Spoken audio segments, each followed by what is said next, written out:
नमस्कार, बहुत स्वागत है आप सभी का। आपके साथ मैं पल्लवी रविंद्र सिंह और बुलेटिन की शुरुआत करेंगे भरतपुर से आ रही बड़ी खबर के साथ। पूर्व कैबिनेट मंत्री विश्वेंद्र सिंह ने मामला दर्ज कराया है। अपनी पत्नी दिव्या सिंह और बेटे अनिरुद्ध पर उन्होंने केस दर्ज कराया, ऐसी जानकारी है। तो पूर्व कैबिनेट मंत्री विश्वेंद्र सिंह ने पुलिस थाने पहुंचकर एक मामला दर्ज कराया है। सोना सहित हीरे जवाहरात चोरी करने का आरोप जो है वो लगाया गया है। लॉकर से भी चोरी करने का आरोप उनकी तरफ से कहा गया है। मथुरा गेट थाने में मामला जो है वो दर्ज हुआ है। तो बड़ी खबर आपको टेलीविजन स्क्रीन पर, जहां पर पूर्व कैबिनेट मंत्री विश्वेंद्र सिंह ने दिव्या सिंह और अपने बेटे पर चोरी का आरोप लगाया है। सोना सहित हीरे जवाहरात की चोरी करने का यहां पर आरोप लगाते हुए केस दर्ज कराया गया। अपनी पत्नी दिव्या सिंह और बेटे अनिरुद्ध पर उन्होंने केस दर्ज कराते हुए आरोप लगाया है कि सोने सहित हीरे चांदी के जो जवाहरात थे वो चोरी हो गए हैं और लॉकर से भी कैश और ज्वेलरी चोरी करने का गंभीर आरोप उनकी तरफ से लगाया गया है। तो बड़ी खबर आपकी टेलीविजन स्क्रीन पर, जहां पर पूर्व कैबिनेट मंत्री ने अपनी ही पत्नी और बेटे पर चोरी का मुकदमा थाने में दर्ज कराया।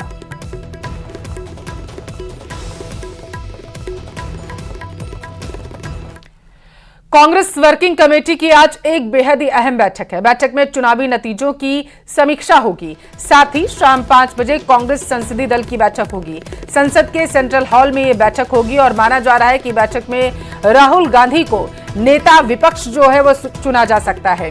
शाम 7 बजे अशोका होटल में CWC और CPP सदस्यों का डिनर जो है वो रखा गया है। बड़ी खबर आपके टेलीविजन स्क्रीन पर, कांग्रेस की आज 2 महत्वपूर्ण बैठकें जो हैं वो आयोजित होंगी, ऐसी जानकारी सामने निकल कर आ पा रही और माना यह जा रहा है कि कांग्रेस के दिग्गज नेता इस बैठक में मौजूद रहेंगे और इस दौरान राहुल गांधी को विपक्ष का नेता जो है वो चुना जा सकता है।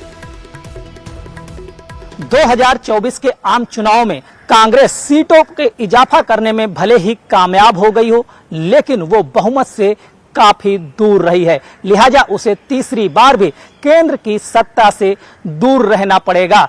वहीं चुनाव परिणाम आने के बाद आज कांग्रेस ने अपनी CWC की बैठक बुलाई है, जिसमें सभी राज्यों के कांग्रेस वर्किंग कमेटी के सदस्य मौजूद रहेंगे।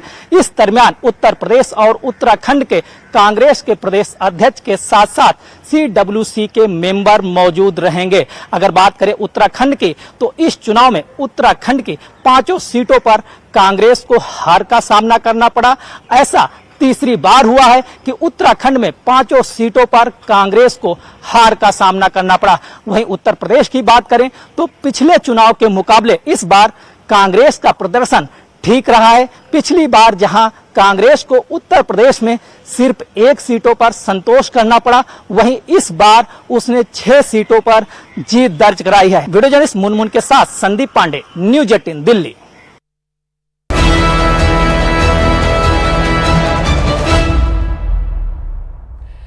पीएम मोदी का शपथ ग्रहण समारोह होने जा रहा है और इस ऐतिहासिक पल में शरीक होने के लिए देश विदेश के कितने मेहमानों को न्योता भेजा गया, कौन कौन सी बड़ी हस्तियां शपथ ग्रहण समारोह की साक्षी बनने वाली हैं, इस रिपोर्ट में देखिए।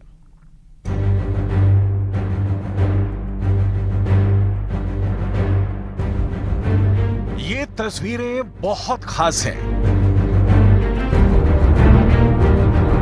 18वीं लोकसभा की फाइनल टैली आने के बाद अब सरकार बनाने की बारी है और मौका एक बार फिर देश ने प्रधानमंत्री नरेंद्र मोदी को दिया है। एनडीए ने पीएम मोदी को संसदीय दल का नेता चुन लिया है और राष्ट्रपति ने पीएम मोदी को सरकार बनाने का न्योता सौंप दिया है। लोकसभा के नेता के रूप में माननीय नरेंद्र मोदी जी के नाम का प्रस्ताव करता मन से समर्थन करता है। भारत की जनता को सर आप पर पूरा विश्वास है। नरेंद्र मोदी जी के साथ आई सपोर्ट श्री नरेंद्र मोदी जी के नाम का समर्थन करता हूँ, उसका अनुमोदन करता हूँ। I support Shri Narendra Modi ji is the proudest moment in my life. Shri Narendra Modi ji को समर्थन देती है। पार्टी के तरफ से पूरा समर्थन देता हूँ। श्री नरेंद्र मोदी जी के नाम का समर्थन करता हूँ। श्री नरेंद्र मोदी जी के नाम का समर्थन करती हूँ।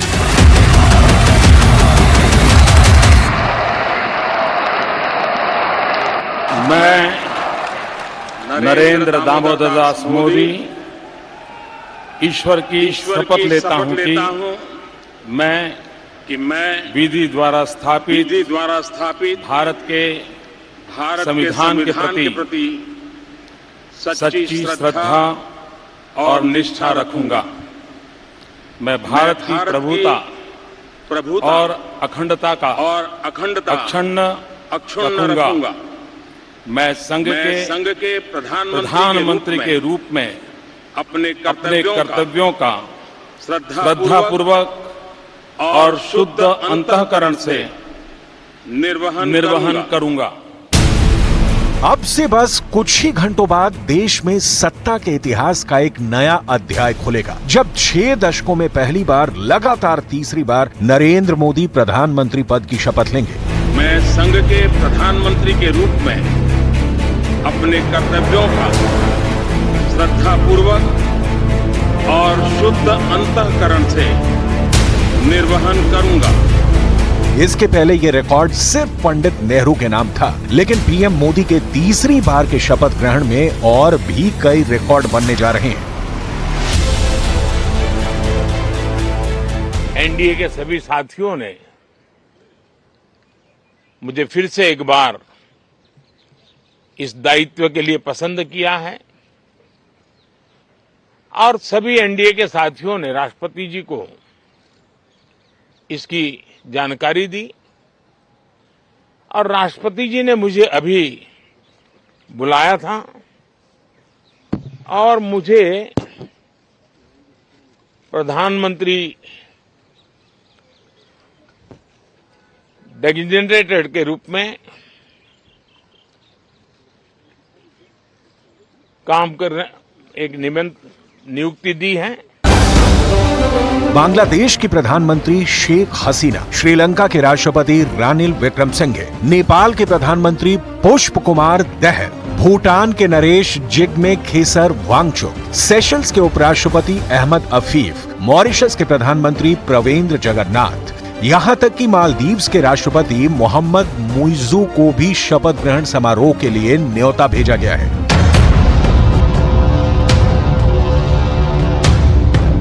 मालदीव के प्रेसिडेंट मुइज़ू को बुलाना इसलिए भी खास है क्योंकि मुइज़ू उन नेताओं में गिने जाते हैं जो अपने देश में चीन के प्रति दोस्ती और भारतीय नागरिकों को भगाने वाले अभियान चलाते हैं। लेकिन यह ध्यान देने वाली बात है कि प्रधानमंत्री नरेंद्र मोदी ने अपने पहले शपथ ग्रहण समारोह के दौरान भी सार्क के देशों को इन्विटेशन दिया था।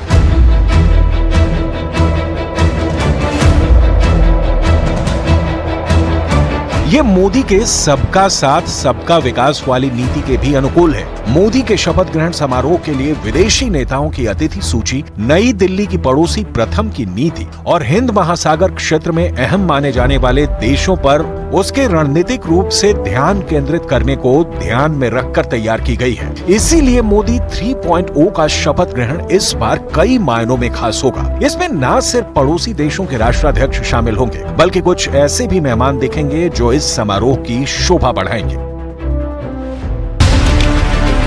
पीएम मोदी के तीसरे शपथ ग्रहण कार्यक्रम में वकील, डॉक्टर, कलाकार, सांस्कृतिक कलाकार, प्रभावशाली व्यक्ति और अलग अलग पेशे से जुड़े प्रमुख व्यक्तियों को भी कार्यक्रम में बुलाया गया है। सभी धर्मों के करीब 50 प्रमुख धार्मिक गुरुओं को कार्यक्रम में आमंत्रित किया जाएगा। इसके अलावा सेंट्रल वेस्टा परियोजना के मजदूर, ट्रांसजेंडर, विकसित भारत के राजदूत, सफाई कर्मचारी और लाभार्थी भी आमंत्रित किए जाएंगे। इसके साथ ही आदिवासी महिलाएं, पद्म सम्मान से सम्मानित लोग भी शामिल होंगे। 2014 में भी जब नरेंद्र मोदी ने पहली बार प्रधानमंत्री पद की शपथ ली थी, वो समारोह भी परंपरागत समारोहों से बहुत अलग था। 2019 में भी पीएम मोदी के शपथ ग्रहण समारोह में भी परंपरा से अलग बहुत कुछ हुआ और अब की बार भी खास होने जा रहा है। प्रधानमंत्री नरेंद्र मोदी ने जो 2 टर्म की सरकार चलाई है, वो एनडीए की ही सरकार थी, लेकिन उसमें बीजेपी को पूर्ण बहुमत हासिल था। ये पहली बार होगा कि पीएम मोदी एनडीए की सरकार चलाएंगे, जिसमें बीजेपी को पूर्ण बहुमत हासिल नहीं है। लेकिन जिस तरह से एनडीए के सहयोगी दलों ने पीएम मोदी के प्रति विश्वास जताया है, वो अब की बार की सरकार को भी खास बनाता है और खास सरकार के शपथ ग्रहण के लिए जाहिर है तैयारियां भी खास हो रही हैं। नरेंद्र मोदी 9 जून यानी कि कल तीसरी बार पीएम पद की शपथ लेंगे। राष्ट्रपति भवन में कल शाम 7:15 पर शपथ ग्रहण समारोह का आयोजन किया गया, जिसकी जानकारी खुद राष्ट्रपति भवन ने दी है। वहीं शपथ को लेकर राष्ट्रपति भवन में तैयारियां तेज हैं। मोदी सरकार के शपथ ग्रहण समारोह में 7 देशों के प्रमुख नेता शामिल होंगे।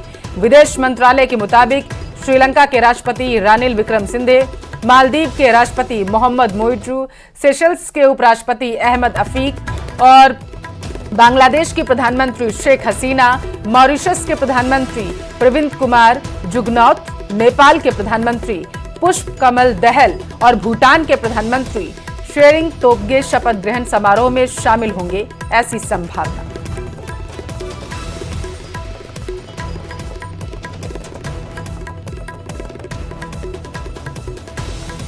प्रधानमंत्री 9 जून को शाम को इसी वक्त 6 से 7 के बीच में अपने मंत्रिपरिषद के सहयोगियों के साथ शपथ लेंगे। लेकिन इस वक्त हम आपको एक्सक्लूसिव तस्वीरें दिखाते हैं। हम खड़े हैं राष्ट्रपति भवन के सामने और ये सामने में जो प्रांगण दिख रहा है आपको, हम अपने camera person Kamaldev Singh KD से कहेंगे कि वो जूम इन करके दिखाए।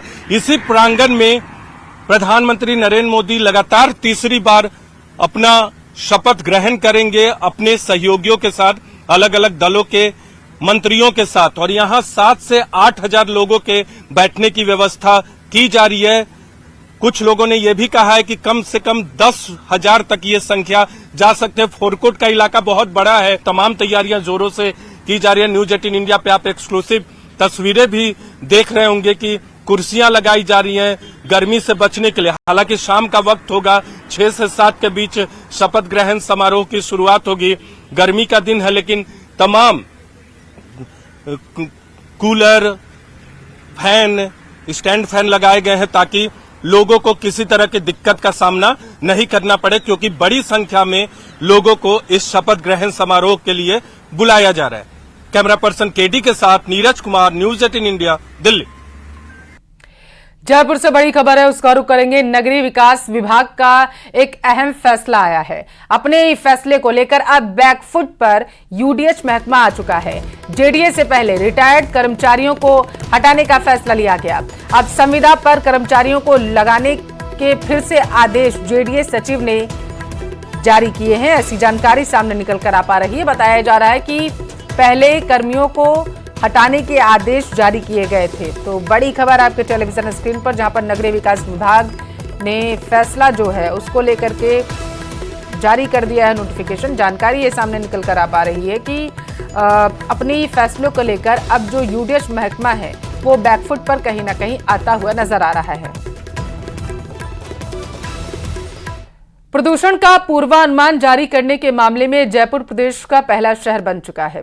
जयपुर में इस एडवांस सिस्टम को लॉन्च कर दिया गया।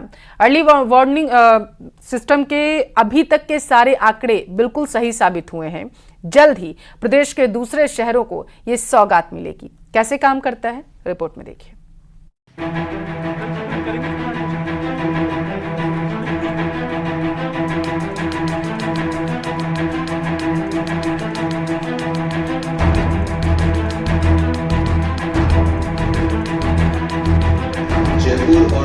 जयपुर समेत प्रदेश के ज्यादातर शहरों में प्रदूषण का स्तर बढ़ता जा रहा है।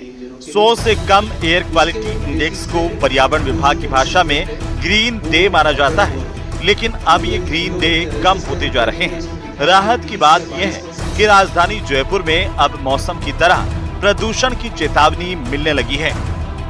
अगले 72 घंटों के लिए एवरीडे अगले 72 घंटों के लिए एयर क्वालिटी का फोरकास्ट पूर्वानुमान बताए कि सिटी में और डिस्ट्रिक्ट में एयर क्वालिटी कैसे रहने वाली है, और मौसमी पैरामीटर जो कि विंड्स हो गई, टेम्परेचर हुआ, ह्यूमिडिटी हुआ, रेनफॉल हुआ, इसका प्रमाण कैसे रहने वाला है जयपुर में। टेस्टिंग फेज में सफल रहने के बाद अब इस प्रणाली को जयपुर के अलग अलग इलाकों में शुरू कर दिया गया है। लेकिन अब जब ये सिस्टम लॉन्च हो चुका है तो हम आपको बताते हैं कि किस तरह से ये काम कर रहा है और पिछले 2 दिन में जारी किए गए इसके पूर्वानुमान कितने सटीक साबित हुए हैं। आप देख सकते हैं कि इस स्क्रीन के ऊपर दोनों जो वैल्यूज़ हैं वो मौजूद हैं, जिसमें वर्तमान जो प्रदूषण का स्तर जयपुर के अलग अलग जो स्टेशन है वो क्या है और 2 दिन पहले यहाँ पर क्या पूर्वानुमान जारी किया गया था। आप देख सकते हैं कि काफ़ी हद तक यहाँ पर जो सटीक भविष्यवाणियां हैं वो प्रदूषण को लेकर के की जा रही हैं। इस अर्ली जो वार्निंग सिस्टम के ज़रिए न सिर्फ प्रदूषण के कारणों का पता चल रहा है, बल्कि कितना प्रदूषण रहेगा, प्रदूषण क्यों बढ़ा, इन तमाम चीज़ों की जानकारी मिल पा रही है। इस तकनीक में प्रदूषण नियंत्रण मंडल को इंडियन इंस्टीट्यूट ऑफ ट्रॉपिकल मीटेरोलॉजी का सहयोग मिला है। खास बात यह है कि अर्ली वार्निंग सिस्टम के अभी तक के सारे आंकड़े बिल्कुल सही साबित हुए हैं। अर्ली वार्निंग सिस्टम प्रदेश में प्रदूषण सुधार की दिशा में बड़ा कदम माना जा रहा है। अगर पहले से ही ये जानकारी मिल जाएगी कि कब, कहां और किन कारणों से प्रदूषण बढ़ने वाला है, तो उस इलाके में प्रदूषण नियंत्रण के लिए पहले से कोशिशें की जा सकेंगी।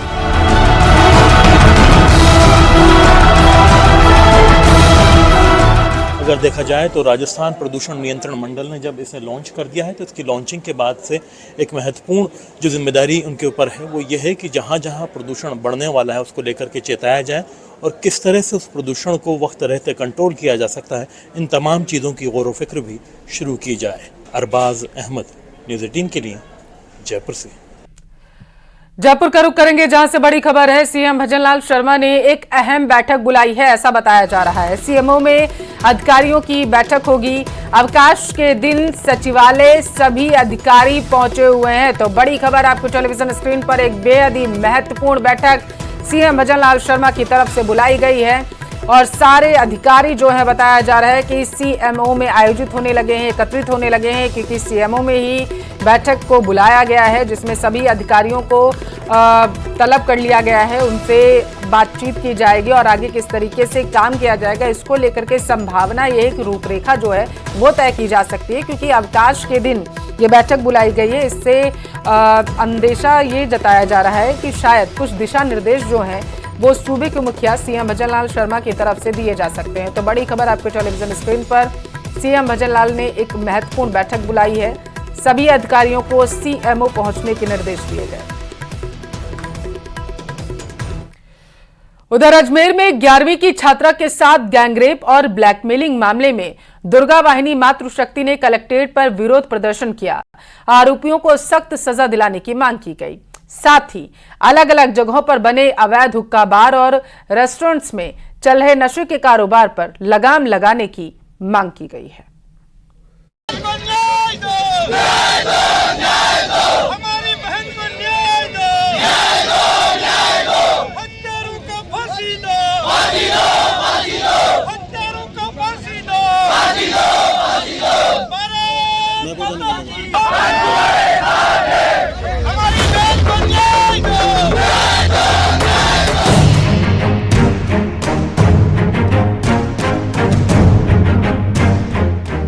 अजमेर में 11वीं की छात्रा से गैंगरेप और ब्लैकमेलिंग के आरोपियों को सख्त सजा की मांग को लेकर एक दिन पहले जहां अखिल भारतीय विद्यार्थी परिषद ने प्रदर्शन किया,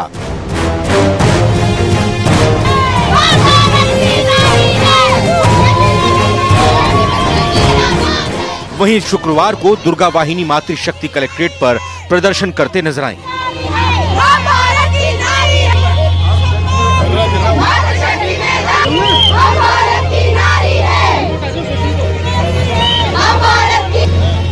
इस दौरान सुरक्षा के पुख्ता इंतजाम किए गए।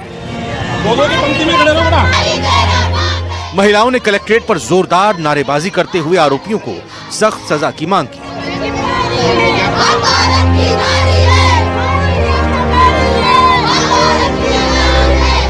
साथ ही अवैध हुक्का बार और नशे के कारोबार पर लगाम लगाने की अपील भी की। मुस्लिम धर्म के जो भी लड़के असामाजिक तत्व हैं वो हमारी बहन बेटियों को बेला फुसला कर स्कूल के वहाँ जाके, मॉल के पास जाके और कैफे के उधर जाके बेला फुसला कर ले जा रहे हैं। साथ में ले जाने के बाद वो लोग वहाँ पर उनको ब्लैकमेल कर रहे हैं, उनसे पैसा मांग रहे हैं।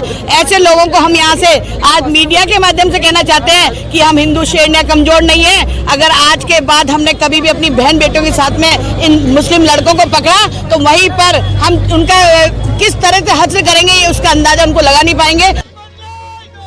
अजमेर बीजेपी महिला मोर्चा की अध्यक्ष भारती श्रीवास्तव के साथ ही दुर्गा वाहिनी मातृशक्ति अजमेर की कई महिलाएं कलेक्ट्रेट पर पहुंची, जिन्होंने जिला कलेक्टर को ज्ञापन सौंप साथ ही नाबालिग लड़कियों को प्रेम जाल में फंसाकर उन्हें ब्लैकमेल करने वाले आरोपियों को फांसी की मांग की। हम लोग वहाँ पर उनके बुलडोजर चलवाएंगे और ऐसे लड़के जो पकड़े गए हैं हम उनके लिए कहेंगे ऐसे लड़कों को फांसी दी जाए जो हमारी बहन बेटियों को फुसला रहे हैं। साथ ही मैं बेटियों को भी कहना चाहूंगी कि आप लोग भी थोड़ा सा अपने आप को समझदारी रहे। फेसबुक पे, व्हाट्सएप पे, इंस्टाग्राम पे जो आप लोगों की बातों में आ जाते हैं और अपना जीवन खराब कर देते हैं, अपने धर्म का नाम खराब कराते हैं, तो ऐसी बेटियां भी जरा अपने आप को संभाल कर चले। 11वीं की छात्रा के साथ जिस तरह घिनौनी हरकत हुई है उसके बाद मातृशक्ति आग बबूला है और सभी चाहते हैं कि इस मामले में पुलिस सख्त एक्शन ले ताकि इस तरह की घटनाओं की पुनरावृत्ति न हो। अजमेर से न्यूज़ 18 के लिए अशोक सिंह भाटी की रिपोर्ट।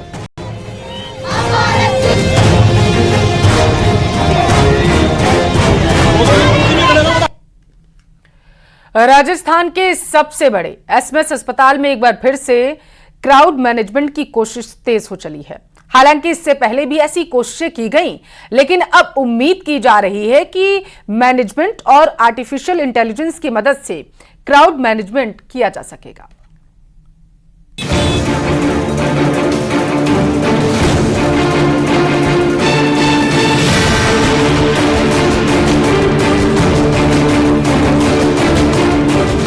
ये है राजधानी जयपुर का एसएमएस अस्पताल, जहां गर्मी के मौसम में मरीजों की बढ़ती संख्या को कंट्रोल करना सबसे बड़ा चैलेंज है।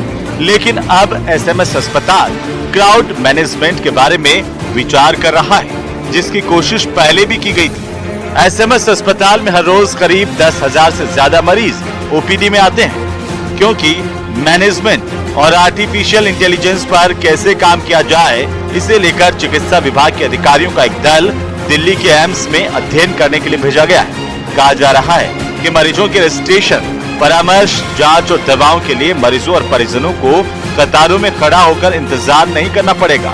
इसके लिए एआई और आईटी आधारित क्यू मैनेजमेंट सिस्टम विकसित किया जाएगा। हम लोगों के पास जो ओपीडी का फुटफॉल है वो बहुत ज्यादा है, बहुत ज्यादा है। अब उसको हम उनको देखने से तो मना नहीं कर सकते। अब हम उन लोगों के एफिशिएंट और फास्ट प्रोसीजर की कोशिश कर सकते हैं, वो हम कर रहे हैं, जिसमें लोगों को ज्यादा वेट नहीं करना पड़े। एसएमएस की कोशिश है कि क्राउड मैनेजमेंट के लिए ऑनलाइन अपॉइंटमेंट को और एफिशिएंट किया जाएगा। इसके साथ ही ओपीडी में मरीजों के नंबर डिस्प्ले किए जाएंगे ताकि बेवजह की कतारें ना लगे। क्यू मैनेजमेंट के लिए हम लोगों को ऑनलाइन भी अपॉइंटमेंट देंगे, डॉक्टर्स को टैग दिए जाएंगे, डिस्प्ले होगा सबका नंबर कि किसका नंबर कितनी देर में आ रहा है, उसके लिए हम प्रयास करते हैं। चिकित्सा संस्थानों में मरीजों को दिक्कत ना हो, इसके लिए काफी कोशिश की जा रही है, लेकिन वक्त पर ओपीडी में डॉक्टरों का पहुंचना भी जरूरी है ताकि मरीजों की भीड़ को बढ़ने से पहले ही काबू किया जा सके। सौरभ गृहस्थी, न्यूज़ 18 राजस्थान।